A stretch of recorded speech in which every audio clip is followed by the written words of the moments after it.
In 15 minutes a day, and for a grand total of $0, you can transform your team and you can transform your frontline supervisors. And in the process, you'll really transform your whole workforce. Don't believe me? Stick around. Hello, difference maker, and welcome to IDD Leader, the podcast that's all about helping human service organizations retain and grow their workforce using behavioral science. I am your host, Nate Beers. Let's dive in. Now, in today's episode, we're going to look at the art and the science of informal check-ins. Yeah, that's right. They are like a secret sauce for better performance for your team and from everybody that they oversee. We're going to discuss how to model this as a leader and 3 crazy simple ways to make it happen, even if you're busy or allergic to small talk. And introverts, I see you. Don't miss number 3. It could become your superpower, and the same goes for all the introverts who are supervisors in your organization. All right, let's start with Manager Mike. Manager Mike thinks that once a month staff meetings are enough. And if you just put that in, give that some time, what happens with Manager Mike is that half his team think he's in the witness protection program and the other half just leave. Why? For lack of feedback. Well, let me talk about tennis for a second, then we'll tie it back in together.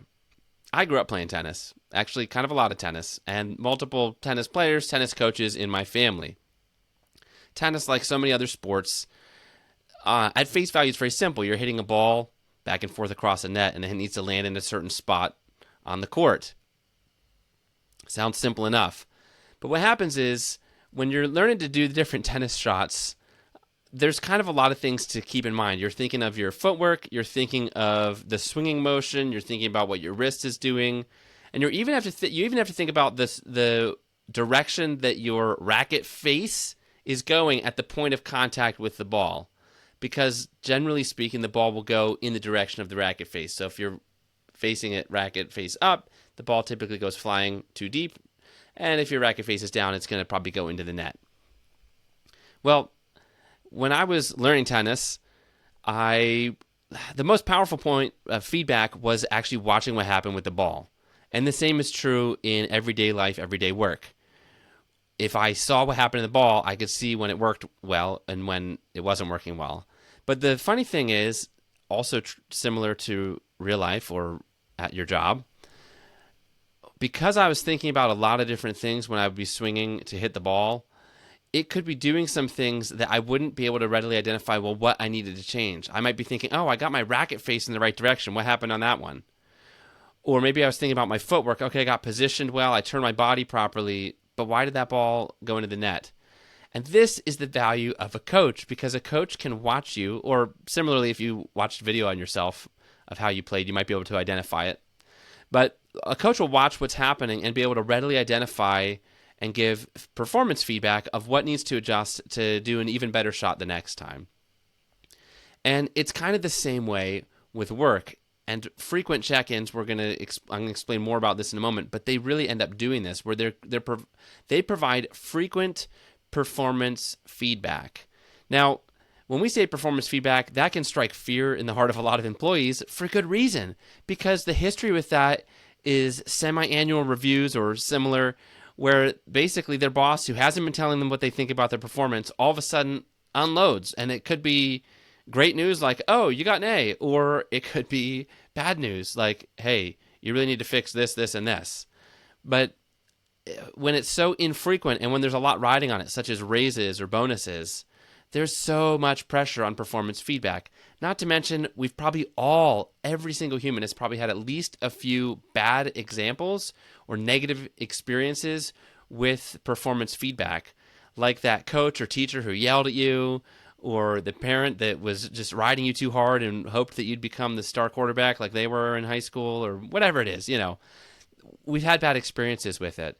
And so these infrequent check-ins they're gonna create a new learning history or new memories around what it means to get feedback, just like a good coach who gives lots of little pointers here and there just to help you get better.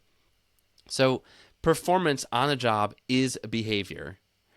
And behavior is influenced most by what happens right before it and right after it. So when leaders are disappearing and they're not around, then a lot of times the feedback disappears. And when feedback disappears, performance drifts. Now, the employee will still see whatever the feedback in the natural environment happens. They'll still see that. So they're still going to see if they click to administer medications. They're going to click through, and yes, they're going to see that it got done properly on the computer or not done properly on the computer. So there's that type of feedback that kind of naturally occurs in the environment.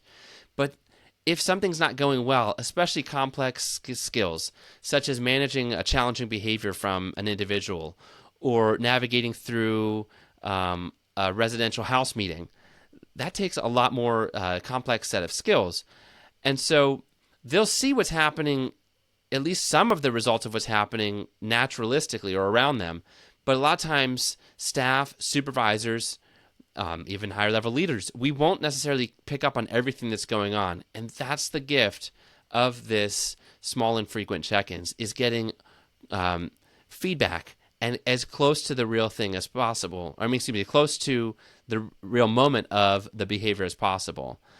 And the other thing that happens is that when people know that their performance matters or that they're going to be receiving feedback on it, or that someone's paying attention, it tends to increase performance. Now, not if they're freaked out or scared out of their minds about the kind of feedback that's coming, but if it's in a safe place or when they know it's coming from a supportive environment, it tends to strengthen the right behaviors.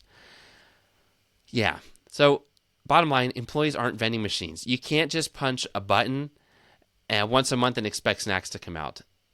They need regular engagement.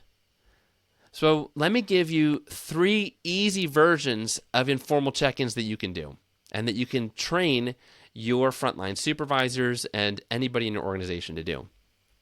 Version number 1 would be the observe first check-in. This is where you just watch. You don't even have to say anything at first. Now, you could take 2, 3, 4 minutes observing somebody doing a task. Or sometimes you might actually just be looking over something they've already done, such as a case note or a daily outcome note or something along those lines. But you're going to look at what they did or look at what they're doing. Now, it doesn't need to be weird. You can still smile and say hi or something, but just be normal. But you're going to literally observe. Then afterward, follow up with them right away with just a quick, hey, I saw how you handled that. Nice job staying calm when such and such happened, or that was a smart move when you, and then be specific with your praise or your feedback. And most of the time, hopefully you have positive things that you can observe and point out. Here and there might be something to improve on.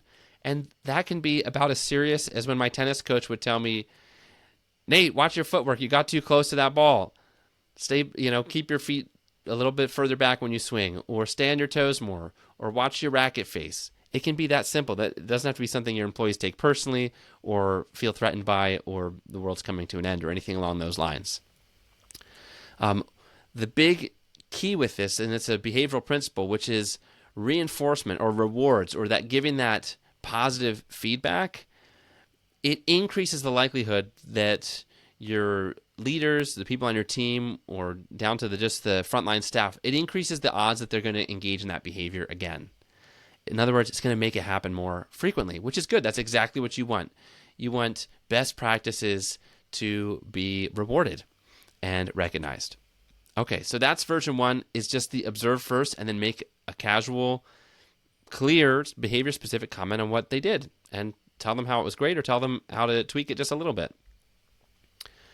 Version number 2. On this one, we could call this the one question walk by. You don't need more than probably literally 2 minutes for this one, but you just ask one question during a normal interaction. It could be, what's going well today? Or what's frustrating you right now? Or what's one thing that you could use help with? What's one thing you wish was going better? You can phrase it 100 different ways. But it's that intentional choice that I'm going to ask them a question of how things are going. And in doing that, you're checking in. You're letting them know that they're heard. It builds this sense of safety. It builds a sense that they're valued. And of course, if they say something meaningful, you're going to want to follow up on that, which I'll go more in depth on in a minute. But you certainly want to make sure that they get the sense that by speaking up with what they're feeling or sensing or what's going on, that it's not going to be used against them or somehow going to backfire. So creating that safety and that sense of you caring for them, that's really the goal of this. It also helps you keep a pulse on what's happening. Now, let me give you version number 3 of an informal check-in. This does not have to be only for introverts. However, if you are more introverted, you may find that this is a big win for you. It would be the daily 2-minute text. Just rotate who you send a daily message to, and you could do more than one in a day. And you could just do something like, hey, just checking in. Anything I can take off your plate today? Or, hey, I noticed how you handled that issue earlier. Really appreciate it. Thank you. Now, one little tip with this is keep track of who you're texting so that you don't just end up sort of accidentally texting the same 3 people all the time and then leaving other people off the list. So you want to make sure you cycle through everybody that is a direct report to you when you're doing that. So that's, those are really straightforward. I understand that this is not rocket science, although it is behavioral science. But the key here is not just, oh, that's a cool idea. The key here is doing it, taking action. And along those lines, I wanted to share for a moment how important modeling is, and then how you can use accountability to get your teammates and everyone on your team, down to your frontline supervisors, to be engaging in these informal check-ins. First things first, if you want someone on your team to be doing something, of course, you should be modeling it.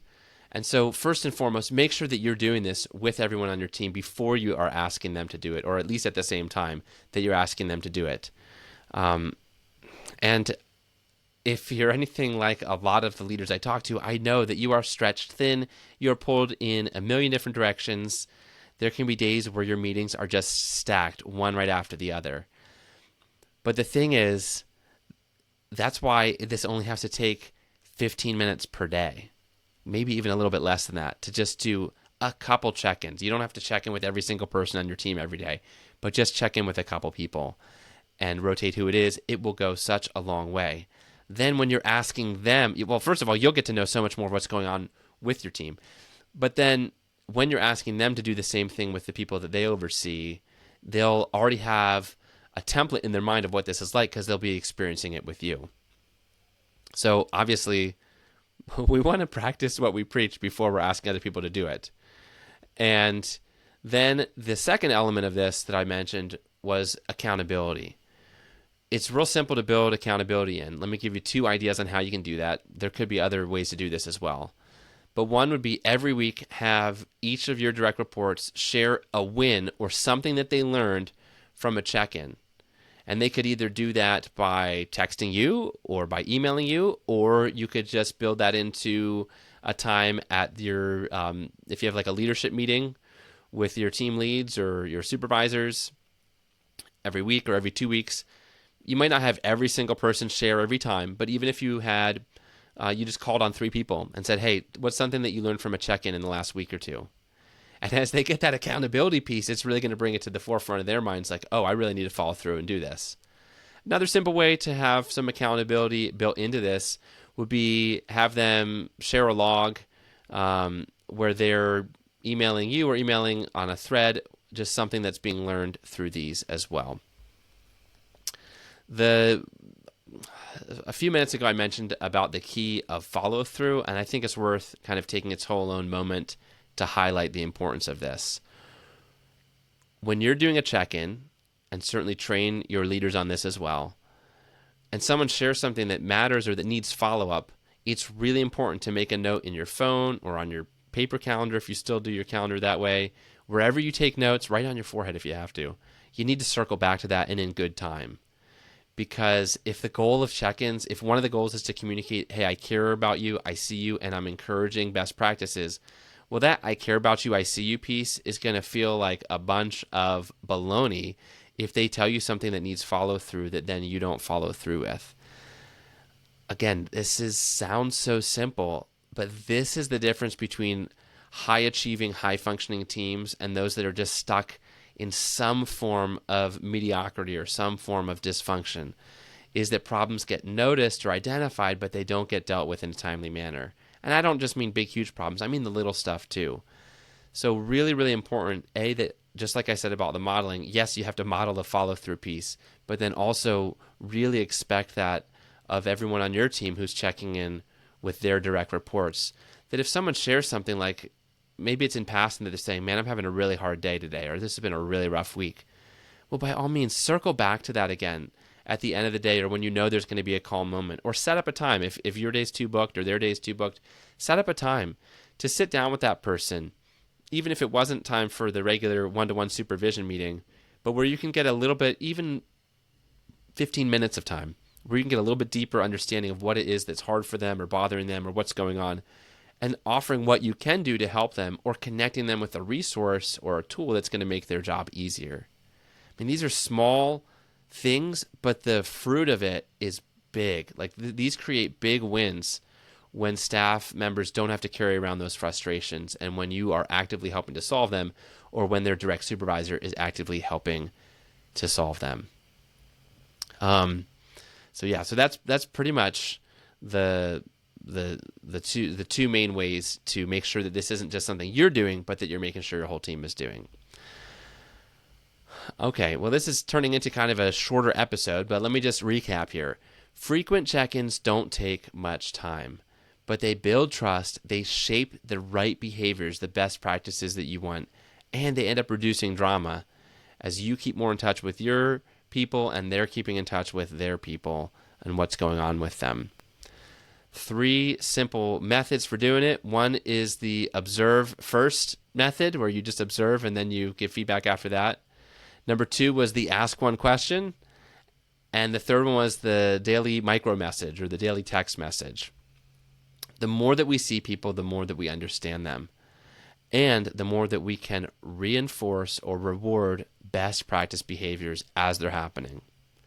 Now, if you've got a team of supervisors that you oversee in some capacity, you might want to help them level up. And I've got a free resource for you. It is a turnover fix playbook that covers 4 simple supervisor habits that help reduce DSP turnover.